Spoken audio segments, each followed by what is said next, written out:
नमस्कार दोस्तों, आज हम बात करेंगे एमपी जीके में सबसे महत्वपूर्ण टॉपिक जहां से एमपी पीएससी में प्रश्न बनते ही हैं।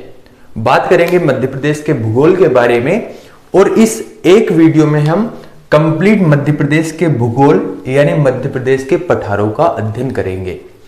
साथियों, यहां से प्रश्न बनते हैं और काफी महत्वपूर्ण है, तो आपको ध्यान से इस चीजों को देखते चलना है। मध्य प्रदेश के भूगोल में हम मैप से देखेंगे और यहां पर आप नोट करते चले जो भी चीजें आपको महत्वपूर्ण लगे। जब हम मध्य प्रदेश के भूगोल की बात करते हैं तो हम यहां पर देखते हैं कि मध्य प्रदेश में विभिन्न पठार हमें देखने को मिलते हैं। जैसे मध्य प्रदेश का जो भौतिक विभाजन है या जो प्राकृतिक रूप से इसे बांटा गया है, वह 3 भागों में मध्य प्रदेश को बांटा जाता है। साथ ही जब मध्य प्रदेश की भौतिक संरचनाएं या भौतिक प्रदेश की बात करते हैं तो वे हमें 7 भाग देखने को मिलते हैं। तो आइए हम जानते हैं कि वे कौन कौन से भाग हैं और किन भागों में मध्य प्रदेश को विभाजित किया गया है। यह हमारे मध्य प्रदेश का मानचित्र है। आप भी एमपी का मानचित्र साथ में रखकर देखें तो काफी आसानी होगी आपको समझने में। साथियों, यह है मध्य प्रदेश का मानचित्र। जब हम मध्य प्रदेश को देखते हैं तो मध्य प्रदेश में संरचनाएं अलग अलग दिखती है। जैसे कि यहां पर पठार अलग अलग देखने को मिलेंगे। कहीं पे बहुत सी नदियां मिलेगी, कहीं पर सूखा क्षेत्र मिलेगा, कहीं पर कुछ अलग अलग संरचनाएं देखने को मिलेगी। तो मध्य प्रदेश के भूगोल में अगर आप मैप को समझ गए तो आपके लिए बहुत आसान है और हमेशा के लिए ये चीजें आपको याद रहेगी। देखिए, समझते हैं। यह है हमारा मध्य प्रदेश। जब मध्य प्रदेश का भौतिक विभाजन किया गया, प्राकृतिक विभाजन किया, तो इसे 3 भागों में बांटा गया। कौन कौन से 3 भाग? पहला भाग कहा गया मध्य उच्च प्रदेश। आपको अवस्थिति देखते चलना है। दूसरा भाग जो था उसे कहा गया सतपुड़ा मेकाल श्रेणी और तीसरा जो विभाजन किया गया उसे कहा गया पूर्वी पठार और इसी को कहा जाता है बघेलखंड का पठार। अब समझिए कि स्थिति कहां पर है। ये जो हमारा मध्य प्रदेश है, इस मध्य प्रदेश का ये ऊपरी जो भाग है, इस ऊपरी भाग को कहा जाता है मध्य उच्च प्रदेश। दूसरा हमने कहा सतपुड़ा मेकाल श्रेणी। तो यहां पर आप देखेंगे सतपुड़ा मेकाल श्रेणी विस्तृत है, तो मध्य प्रदेश का जो दक्षिणी भाग है, पूर्व से पश्चिम की ओर जो विस्तृत है, इस भाग को कहा जाता है सतपुड़ा मेकाल श्रेणी। तीसरा है पूर्वी पठार, जिसे कहा जाता है बघेलखंड का पठार। और पूर्वी पठार जो कि नाम से ही स्पष्ट है कि यह पूर्व में होगा, तो इधर की ओर जो भाग है इसे कहा जाता है, ये वाले भाग को पूर्वी पठार। मध्य उच्च प्रदेश जो कि मध्य प्रदेश का सबसे बड़ा भाग है। अगर पूछ लिया जाए कि मध्य प्रदेश का सबसे बड़ा क्षेत्रफल क्या है और ऑप्शन में दिया जाए मध्य उच्च प्रदेश, सतपुड़ा मेकाल श्रेणी और पूर्वी पठार, तो आप देख रहे हैं मध्य प्रदेश का जो उत्तरी भाग है ये सबसे बड़ा है। इसलिए सबसे बड़ा जो क्षेत्रफल है, सबसे ज्यादा जो क्षेत्रफल है, वह है मध्य उच्च प्रदेश का। इसके बाद क्या हुआ कि मध्य उच्च प्रदेश को भी 5 भागों में बांट दिया गया। वे कौन से भाग रहे? तो पहला भाग रहा मालवा का पठार, ये वाला क्षेत्र। दूसरा जो इसका विभाजन किया गया वह किया गया मध्य भारत का पठार, ये वाला क्षेत्र। तीसरा विभाजन किया गया बुंदेलखंड का पठार, ये वाला क्षेत्र। चौथा जो विभाजन किया गया रीवा पन्ना का पठार और 5वां विभाजन किया गया नर्मदा सोन घाटी। तो आपको ध्यान रखना है मध्य उच्च प्रदेश के भी 5 भाग हैं। तो अगर क्वेश्चन यहां पर बनता है कि मध्य उच्च प्रदेश को कितने भागों में विभाजित किया गया, तो आपको ध्यान रखना है 5 भागों में। ठीक है। इसके बाद जो मध्य उच्च प्रदेश है, इनके अंतर्गत जो पठार है, जो इसके 5 भाग है, उनको हम देखते चलते हैं। सबसे पहला है मालवा का पठार। इसका नाम आप सभी ने सुना होगा और मालवा जो कि नाम से ही प्रसिद्ध है, इसके बारे में हम जानते हैं। सबसे पहले स्थिति की बात करें तो मध्य प्रदेश का ये वाला जो भाग है, इस वाले भाग यानी ये वाला जो भाग है, इस वाले भाग को कहा जाता है मालवा का पठार। मध्य प्रदेश के यहां जितने भी जिले हैं, इन जिलों में यह मालवा का पठार विस्तृत है। लगभग 16 जिले मध्य प्रदेश के मालवा के पठार के अंतर्गत आते हैं। तो आपको ध्यान रखना है मध्य प्रदेश के मालवा के पठार के अंतर्गत कितने जिले हैं। दूसरी सबसे महत्वपूर्ण बात, जब मालवा के पठार की बात करते हैं तो यहां पर हमें बहुत सी चोटियां देखने को मिलती है जो सामान्यतः प्रश्न जहां से पूछे जाते हैं। जैसे कि सबसे पहली बात करें इस चोटी की, तो इसका नाम है सिगार चोटी।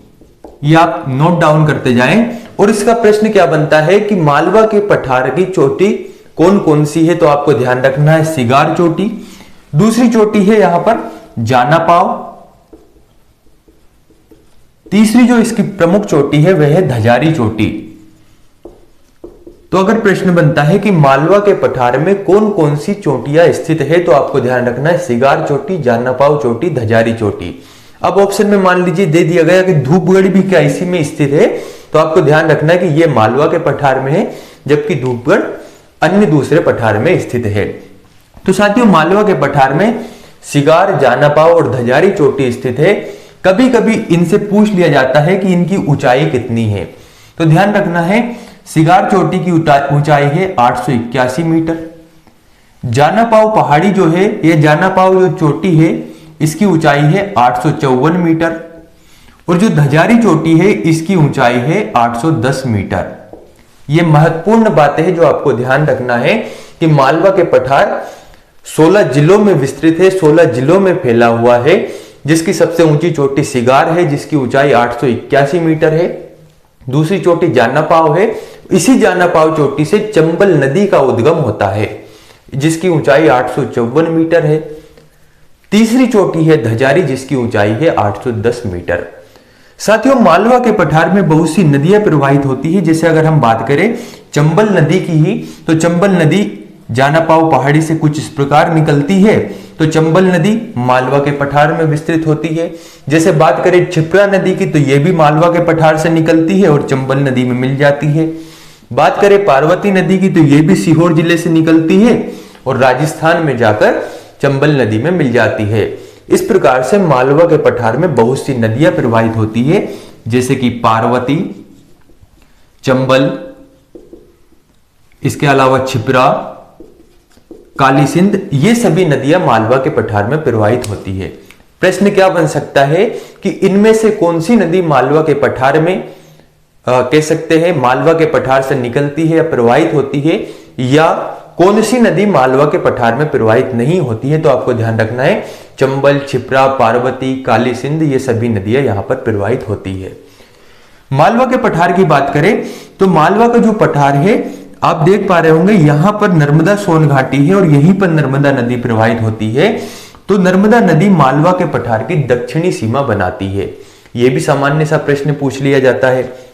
इसके बाद प्रश्न बनता है कि मालवा के पठार का औसत तापमान कितना है। तो ध्यान रखना है 40 से 42 डिग्री सेंटीग्रेड मालवा के पठार का तापमान है। वहीं मालवा के पठार में औसत वर्षा कितनी होती है, तो 75 से 125 सेंटीमीटर यहां पर औसत वर्षा होती है। तो दोस्तों आपको नोट करते चलना है कि मालवा का पठार मध्य प्रदेश का सबसे बड़ा पठार है, जिसमें 16 जिले व इसकी प्रमुख चोटियां सिगार, जाना पाव और धजारी है। मालवा के पठार से जो महत्वपूर्ण प्रश्न बनता है वह यह बनता है कि इसका क्षेत्रफल कितना है। तो आपको ध्यान रखना है 88,222 वर्ग किलोमीटर मालवा के पठार का क्षेत्रफल है, जो कि मध्य प्रदेश के कुल क्षेत्रफल का 28.62% है। और इस प्रकार से यह मध्य प्रदेश का सबसे बड़ा पठार है। मालवा का जो पठार है, मालवा का पठार मध्य प्रदेश का सबसे बड़ा पठार है और इसकी एक और विशेषता है, यहां पर गेहूं का सर्वाधिक उत्पादन होता है और गेहूं के सर्वाधिक उत्पादन के कारण इसे गेहूं ढलिया पठार भी कहा जाता है या गेहूं की टोकरी भी कहा जाता है। तो ये हुई मालवा के पठार के बारे में कुछ बातें, इसको आप नोट करते चले। इसके बाद साथियों बात करेंगे दूसरे पठार के बारे में, और इसके बाद हमने मध्य उच्च प्रदेश के दूसरे पठार को देखा था जिसका नाम है मध्य भारत का पठार। मध्य भारत के पठार की बात करें तो मध्य भारत को जो पठार है, यह मध्य भारत का पठार मध्य प्रदेश के उत्तरी पश्चिमी क्षेत्र में विस्तृत है। अब आप देखेंगे मध्य भारत के पठार को। साथियों मध्य भारत के पठार की बात करें तो आप पहले इसकी अवस्थिति देखिए। यह है हमारा मध्य भारत का पठार। जो मध्य प्रदेश का यह वाला क्षेत्र है, इस वाले क्षेत्र में मध्य भारत का पठार अवस्थित है। अब अगर आपके सामने मैप है तो आप देखेंगे कि यहां पर कौन से जिले हैं, जैसे कि यहां पर है भिंड, यहां पर है मुरैना, यहां पर है श्योपुर, यहां पर है ग्वालियर, यहां पर है शिवपुरी, यहां पर है नीमच और मंदसौर का कुछ भाग। मंदसौर का अधिकतम भाग तो मालवा के पठार में आता है, लेकिन कुछ भाग मंदसौर का मध्य भारत के पठार में भी आता है। तो आपको क्या ध्यान रखना है कि प्रश्न पूछ लिया जाता है कि कौन सा जिला मध्य भारत के पठार में अवस्थित है, तो आपको ध्यान रखना है भिंड, मुरैना, श्योपुर, ग्वालियर, शिवपुरी, नीमच और मंदसौर का कुछ भाग। मध्य भारत का जो पठार है, ये जो चंबल नदी जानापाव से निकल रही थी, ये चंबल नदी कुछ इस प्रकार प्रवाहित होती हुई मध्य भारत के पठार में प्रवेश करती है और यहां पर ये मिट्टी का अत्यधिक कटाव करती है। अत्यधिक मिट्टी को काटने के कारण यहां पर गहरे खड्ड या गड्ढों का निर्माण होता है और इन्हीं गड्ढों को कहा जाता है बीहड़। तो ध्यान रखना है कि बीहड़ क्षेत्र कहां पर निर्मित होता है, तो मध्य भारत के पठार में। कौन सी नदी बीहड़ बनाती है, तो आपको ध्यान रखना है चंबल नदी। इसी कारण इस मध्य भारत के पठार को चंबल का उप आर्द्र प्रदेश भी कहा जाता है। तो यहां से आपको क्या क्या ध्यान रखना है कि बीहड़ कहां पर निर्मित होता है, वह होता है मध्य भारत के पठार में। मध्य भारत के पठार में कौन से जिले आते हैं और कौन सी नदी बीहड़ का निर्माण करती है, इतनी बातें आपको मध्य भारत के पठार में ध्यान रखना है। एक और विशेष बात जो मध्य भारत के पठार से पूछी जाती है, वह आपको ध्यान रखना है। मध्य भारत के पठार से एक विशेष प्रश्न यह पूछा जाता है कि जो भिंड है, इस भिंड में एक क्षेत्र है गोहद। बहुत महत्वपूर्ण बात है, यह आपको ध्यान रखना है कि गोहद भिंड के अंतर्गत है और इसकी यह विशेषता है कि मध्य प्रदेश की सबसे कम वर्षा, लगभग 55 सेंटीमीटर वर्षा, सबसे कम वर्षा कहां पर होती है, तो वह होती है गोहद में, यानी भिंड में। तो अगर प्रश्न पूछ लिया जाए कि मध्य प्रदेश की सबसे कम वर्षा कहां पर होती है, तो मध्य भारत के पठार में। जगह की पूछे तो गोहद में, और गोहद कहां पर है, तो आपको ध्यान रखना है भिंड जिले में। साथियों, मध्य उच्च प्रदेश के अंतर्गत तीसरे पठार की बात करते हैं। तीसरा पठार है बुंदेलखंड का पठार। तो आपको ध्यान रखना है बुंदेलखंड के पठार के बारे में। बुंदेलखंड के पठार के सबसे पहले हम देखते हैं अवस्थिति, यानी यह कहां पर स्थित है। ये जो आप अर्धचंद्राकार आकार देख पा रहे होंगे, इस वाले भाग में है बुंदेलखंड का पठार। बुंदेलखंड के पठार की बात करें तो इसमें कुछ जिले आते हैं, जैसे कि यहां पर है निवाड़ी, यहीं पर है छतरपुर, यहीं पर है टीकमगढ़, यहीं पर है आपका सागर वाला भाग और यहीं पर दतिया का कुछ भाग बुंदेलखंड के पठार में आता है। बुंदेलखंड के पठार से जो सबसे महत्वपूर्ण चीज पूछी जाती है, वो पूछी जाती है कि इस बुंदेलखंड के पठार की सबसे ऊंची चोटी कौन सी है। तो आपको ध्यान रखना है, इसकी सबसे ऊंची चोटी है सिद्ध बाबा चोटी। इस चोटी की ऊंचाई पूछ ली जाती है, तो इसकी ऊंचाई है 1172 मीटर। यह सबसे महत्वपूर्ण प्रश्न है बुंदेलखंड के पठार से। तो साथियों, बुंदेलखंड के पठार में हमें क्या ध्यान रखना है कि बुंदेलखंड के पठार की सबसे ऊंची चोटी है सिद्ध बाबा चोटी, जो कि 1172 मीटर ऊंची है और इसमें टीकमगढ़, निवाड़ी, छतरपुर, दतिया का कुछ भाग इस पठार के अंतर्गत आता है। अगर हम इसमें नदियों की बात करें कि बुंदेलखंड के पठार में कौन सी नदियां प्रवाहित होती है, तो यहां पर आप देखेंगे यहां से एक नदी प्रवाहित होती है जो कि बहती है कहां पर, बुंदेलखंड के पठार में। इस नदी का नाम है बेतवा नदी। और बेतवा नदी बहुत ही महत्वपूर्ण नदी है, लगभग 480 किलोमीटर इसकी लंबाई है। जब हम मध्य प्रदेश की नदियों को पढ़ेंगे तो वहां पर देखेंगे। बेतवा नदी की विशेषता है, इसे मध्य प्रदेश की गंगा कहा जाता है और मध्य प्रदेश की गंगा इसे प्रदूषण के समान स्तर के कारण कहा जाता है। साथ ही इसी बेतवा नदी को बुंदेलखंड की जीवन रेखा भी कहा जाता है। तो बेतवा, धसान, ये जो नदियां हैं, ये नदियां कहां पर प्रवाहित होती है, बुंदेलखंड के पठार में। बुंदेलखंड के पठार के बाद अगला पठार आता है रीवा पन्ना का पठार। तो हम देखते हैं रीवा पन्ना के पठार के बारे में। ये वाला जो भाग है, इस वाले भाग को कहा जाता है रीवा पन्ना का पठार। तो आपको ध्यान रखना है रीवा पन्ना का पठार कहां पर है, मध्य प्रदेश के उत्तरी पूर्वी क्षेत्र में आपको रीवा पन्ना का पठार देखने को मिलेगा। रीवा पन्ना के पठार में सबसे पहला तो रीवा जिला आता है, पन्ना जिला आता है, सतना जिला आता है और यहीं पर आप देखेंगे कि 3 या 4 जिले आपको रीवा पन्ना के पठार में देखने को मिलेंगे।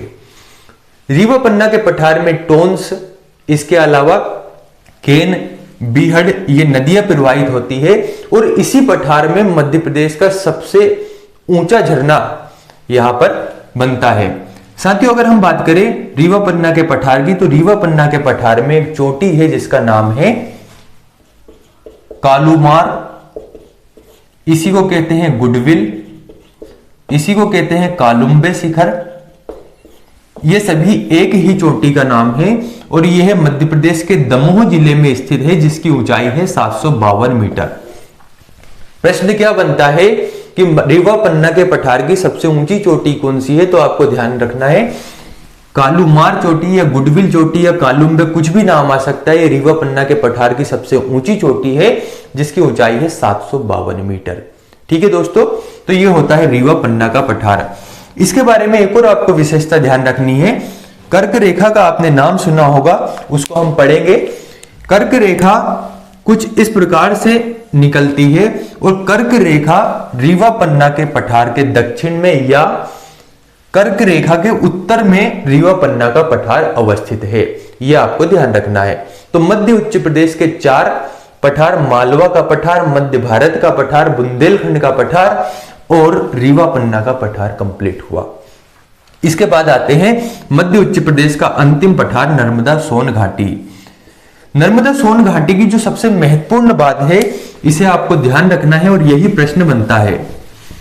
प्रश्न क्या बनता है कि मध्य प्रदेश के साथ भारत की सबसे बड़ी भ्रंश घाटी या रिफ्ट वैली कौन सी है, तो वे आपको ध्यान रखना है नर्मदा सोन घाटी। नर्मदा सोन घाटी की यह विशेषता है कि यह मध्य प्रदेश के साथ भारत की सबसे बड़ी रिफ्ट वैली है, भ्रंश घाटी है। रिफ्ट वैली से होकर ही नर्मदा नदी प्रवाहित होती है और इस नर्मदा सोन घाटी की बात करें तो इसका क्षेत्रफल आप देख रहे हैं कि यह पूर्व से लेकर पश्चिम तक विस्तृत है और मध्य प्रदेश के मध्य वाले क्षेत्र में यह अवस्थित है।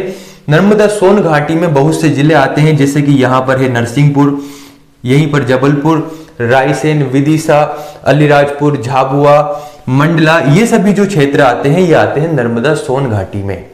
नर्मदा सोन घाटी की बात करें तो इसमें नर्मदा, सोन, ताप्ती, तवा ये नदियां प्रवाहित होती है। तो आपको इसके बारे में जो प्रमुख बात ध्यान रखनी है वे क्या कि नर्मदा सोन घाटी मध्य प्रदेश के साथ भारत की सबसे बड़ी रिफ्ट वैली है। आप मैप को बना लीजिए ताकि आपको सब चीजें हमेशा ध्यान रहे। तो साथियों, हमने देखा था भौतिक विभाजन 3 भागों में हुआ। पहला भाग था मध्य उच्च प्रदेश, ये मध्य उच्च प्रदेश कंप्लीट हुआ। अब इसके बाद दूसरा भाग है सतपुड़ा मैकाल श्रेणी। इस सतपुड़ा मैकाल श्रेणी को हम देखते हैं, इसके बारे में बात करते हैं।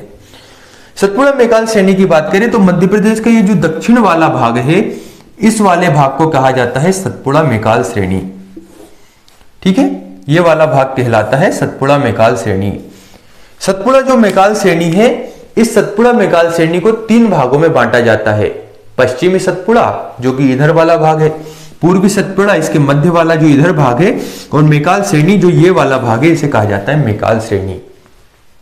पश्चिमी सतपुड़ा की बात करें तो इसकी कुछ पहाड़ियां हैं, जैसे कि असीरगढ़, अखरानी, बड़वानी और राजपीपला,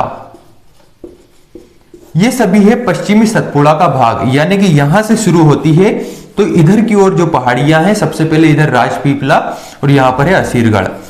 अब इसमें से प्रश्न क्या बनता है? प्रश्न यह बनता है कि बुरहानपुर दर्रा किस पहाड़ी में अवस्थित है। तो बुरहानपुर दर्रा यहां पर है और यहीं पर है असीरगढ़ पहाड़ी। तो आपको ध्यान रखना है असीरगढ़ की पहाड़ी में है बुरहानपुर दर्रा। इसके अलावा प्रश्न बनता है कि सरदार सरोवर किस पहाड़ी के पास है। तो ध्यान रखना है राजपीपला के पास, जो कि गुजरात में है। सतपुड़ा मैकाल श्रेणी का जो पूर्वी भाग है, जिसे हम कहते हैं पूर्वी सतपुड़ा, इसके भी कुछ भाग है, जैसे कि महादेव, चोरागढ़ और ग्वालीगढ़। इन भागों में पूर्वी सतपुड़ा को बांटा जाता है और इसी पूर्वी सतपुड़ा की एक पहाड़ी है महादेव पहाड़ी। इसी महादेव पहाड़ी पर एक चोटी है जिसका नाम है यहां पर 1350 मीटर इसकी ऊंचाई है और इसका नाम है धूपगढ़। देखिए ये वाली जो चोटी है इसे कहा जाता है धूपगढ़। अब इसके बारे में आप एक चीज लिखिए कि इसकी ऊंचाई 1350 मीटर है और यह मध्य प्रदेश की सबसे ऊंची चोटी है जिसका नाम है धूपगढ़ चोटी। यह सतपुड़ा मेकाल श्रेणी में अवस्थित है और सतपुड़ा मेकाल श्रेणी के अलावा अगर नाम आता है महादेव श्रेणी, तो महादेव पर्वत श्रेणी पर कौन सी चोटी अवस्थित है? धूपगढ़। बड़ी ही महत्वपूर्ण चोटी है धूपगढ़, जो कि मध्य प्रदेश की सबसे ऊंची चोटी है। इसकी ऊंचाई 1350 मीटर है। साथियों इधर की ओर है मेकाल श्रेणी। इसके बाद अब हम बात करते हैं पूर्वी पठार। तो हमने भौतिक विभाजन में मध्य उच्च प्रदेश, सतपुड़ा मेकाल श्रेणी कंप्लीट किया। अंतिम रूप से देखते हैं पूर्वी पठार के बारे में। पूर्वी पठार इसका नाम ही है बघेलखंड का पठार। यह वाला जो भाग है इसे कहा जाता है बघेलखंड का पठार।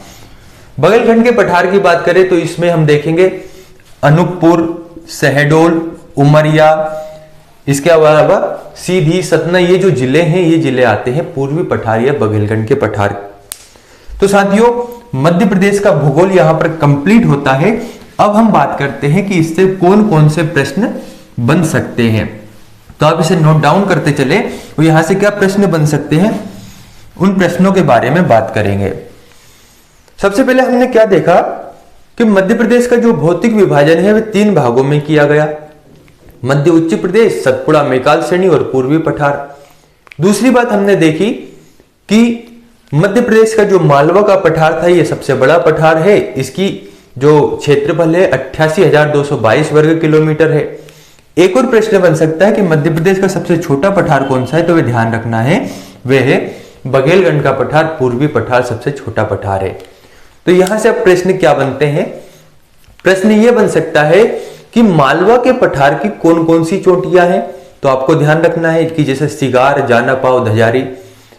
यह बन सकता है कि इनमें से कौन सी चोटी मालवा के पठार की नहीं है। प्रश्न बन सकता है कि मालवा के पठार का क्षेत्रफल कितना है। यह प्रश्न बन सकता है कि मध्य प्रदेश का सबसे छोटा पठार कौन सा है। प्रश्न बन सकता है कि चंबल नदी किस चीज का निर्माण करती है या बीहड़ का निर्माण कौन सी नदी करती है। यह प्रश्न बन सकता है कि चंबल का उप आंध्र प्रदेश किस पठार को कहा जाता है।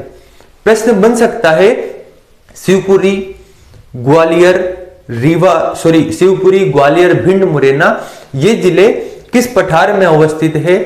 इसके अलावा पूछ सकते हैं कि सागर, रायसेन, विदिशा, सीहोर, भोपाल, इंदौर ये जिले किस पठार में अवस्थित है। तो कुछ इस प्रकार से मध्य प्रदेश के भूगोल से प्रश्न बनेंगे। आपको मैप ध्यान रखना है। अगर आप मैप बनाना सीख गए, मैप से पढ़ना सीख गए, तो आपके लिए हमेशा ये चीजें आपकी स्मृति, आपकी मेमोरी में रहेगी। तो साथियों मध्य प्रदेश का भूगोल कंप्लीट होता है। इसके बाद बात करेंगे अगले टॉपिक मध्य प्रदेश की नदियों के बारे में। धन्यवाद।